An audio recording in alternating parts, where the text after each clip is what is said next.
जमा मैं इंटेक का कार्यकर्ता हूँ और आज ये नागपुर में जो हमारे बहुत दिनों से कार्यरत सभी central trade union, state government के एम्प्लॉइज, सेंट्रल गवर्नमेंट के एम्प्लॉइज, कोयला उद्योग, बिजली उद्योग, अन्य उद्योग, महानगर पालिका, ये सारे कर्मचारियों का एक समन्वय समिति है, संयुक्त कृति समिति, उसकी ओर से आज सभा हुई। हम लोगों ने जो वर्तमान में जो सरकार है नरेंद्र मोदी की गवर्नमेंट, जो 10 साल से जो मजदूर विरोधी है, किसान विरोधी है, गरीब विरोधी है, छोटे दुकानदारों के विरोधी है, उनको उनके खिलाफ ये जो लोकसभा का चुनाव हो रहा है उसमें हम लोगों ने रामटेक लोकसभा क्षेत्र और नागपुर लोकसभा क्षेत्र में महाविकास आघाड़ी और इंडिया अलायंस के जो उम्मीदवार हैं, हम लोगों ने उनको समर्थन करने का प्रस्ताव पास किया है और 19 तारीख के मतदान में हम लोग सब नागपुर के लिए विकास ठाकरे और रामटेक के लिए श्याम बर्वे जी को हम लोग वोट करेंगे, ऐसा प्रस्ताव पारित हुआ है।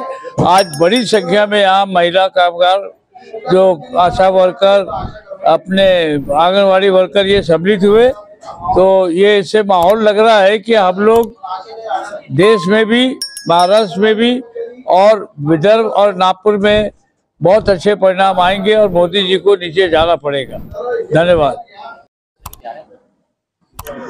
मैं नदीम जमा WCL यंग वर्कर्स काउंसिल का मैं चेयरमैन हूँ। मेरा जो मुद्दा है साथियों वो ये है कि हमने आज यहाँ एक कार्यक्रम आयोजित करके संयुक्त कामगार कृति समिति का आयोजन करके ये फैसला लिया है कि हम इंडिया आघाड़ी के, इंडिया अलायंस के उम्मीदवार को नागपुर और रामटेक लोकसभा में हम समर्थन करेंगे। हमारे 2 प्रमुख मुद्दे हैं। एक युवा होने के नाते मेरे 2 प्रमुख मुद्दे हैं। पहला कि नरेंद्र मोदी जी आरक्षण को ख़त्म कर रहे हैं। वे आरक्षण को डायरेक्टली नहीं, इनडायरेक्टली ख़त्म कर रहे हैं, क्योंकि उन्होंने जो एक पद्धति अपनाया है वो सरकारी कंपनियों को बेच रहे हैं। ना रहेगी सरकारी कंपनी, ना रहेगा आरक्षण, क्योंकि प्राइवेटाइज होने के बाद वहाँ आरक्षण की सुविधा नहीं मिलती है। तो ये जो मनुवादी सोच है RSS की, हम इसके खिलाफ हैं। वे बड़े सोची समझी साजिश के तहत आरक्षण ख़त्म कर रहे हैं। डबल फायदा हो रहा है। अडानी और अंबानी जैसे लोगों को सरकारी कंपनियां भी मिल जा रही हैं, उनसे इलेक्टोरल बॉन्ड के माध्यम से पैसा भी मिल जा रहा है और आरक्षण भी खत्म कर दिया जा रहा है। दूसरा सबसे बड़ा मुद्दा है हमारे लिए, जो हमारे कई युवा साथी गिग वर्कर्स हैं, वो ओला, उबर, टैक्सी चलाते हैं, जोमेटो और स्विगी में खाना सप्लाई करते हैं, घर में ऑर्डर्स लेके जाते हैं। उनके लिए इंडिया आघाड़ी ने एक मैनिफेस्टो में उनको सोशल सिक्योरिटी, उनका मेडिकल बेनिफिट, उनका पेंशन, जो राजस्थान की सरकार ने बिल पास किया है विधानसभा में, बिल्कुल उसी तरह से भी उन्होंने वादा किया है। इसीलिए हमने आज जो हमारे युवा मजदूर साथी हैं, खासकर जो गिग वर्कर्स हैं और जो प्रयासरत हैं सरकारी नौकरी के लिए, हमने उनके विचारों को मद्देनजर रखते हुए इंडिया आघाड़ी को समर्थन करने का यहाँ ऐलान किया है। धन्यवाद।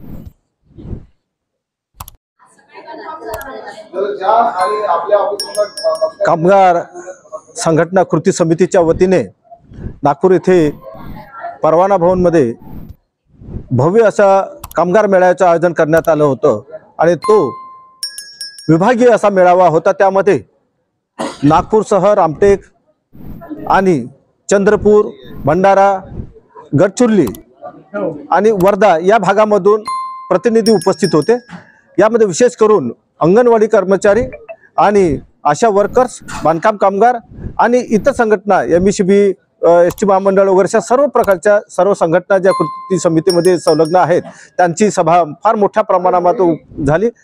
यामध्ये ठराव करण्यात आला आहे की सध्याच्या परिस्थितीमध्ये कामगारांच्या विरोधामध्ये असलेलं सरकार याला उलटून पाडण्याकरता म्हणून इंडिया आघाडीच्या महाविकास आघाडी महाराष्ट्रामध्ये आहे त्याप्रमाणे त्याचे पूर्णतः एक ठराव करण्यात आला आहे की त्यांना मतदान करून आघाडीला निवडून द्यायचं आहे। यासाठी म्हणून नागपूर जिल्ह्यामधून नागपूर शहरमधून जे विकास ठाकरे, त्याचप्रमाणे प्रशांत बर्वे, प्रतिभाताई चंद्रपूर, अशा प्रकारे सर्व जिल्ह्यामधून जे आहेत त्यांना निवडून देण्याकरता म्हणून ठराव पारित करण्यात आलेला आहे।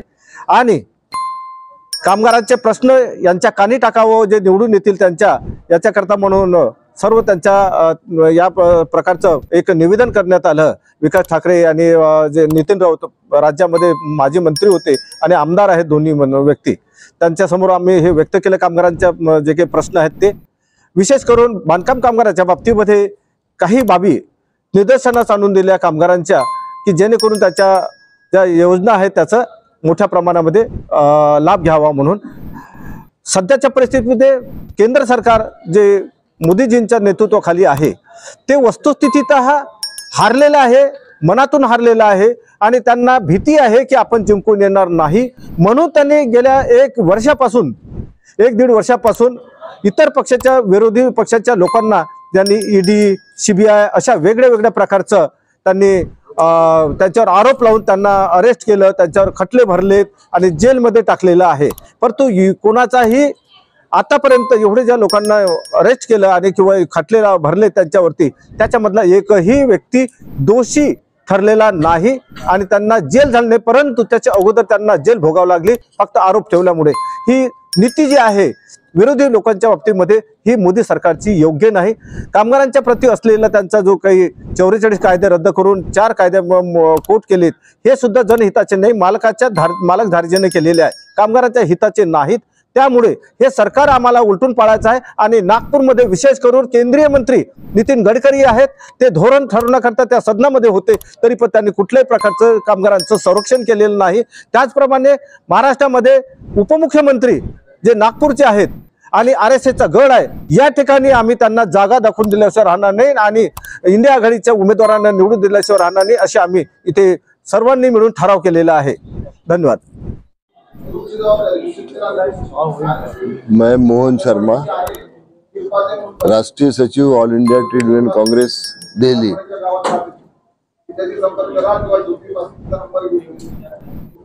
आज नागपुर के इस परवाना भवन के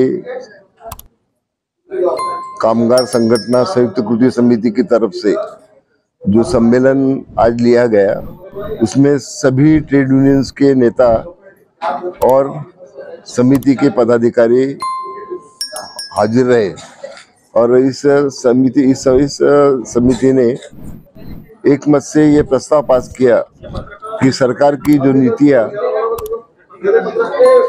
कर्मचारी, कष्टकरी, जनता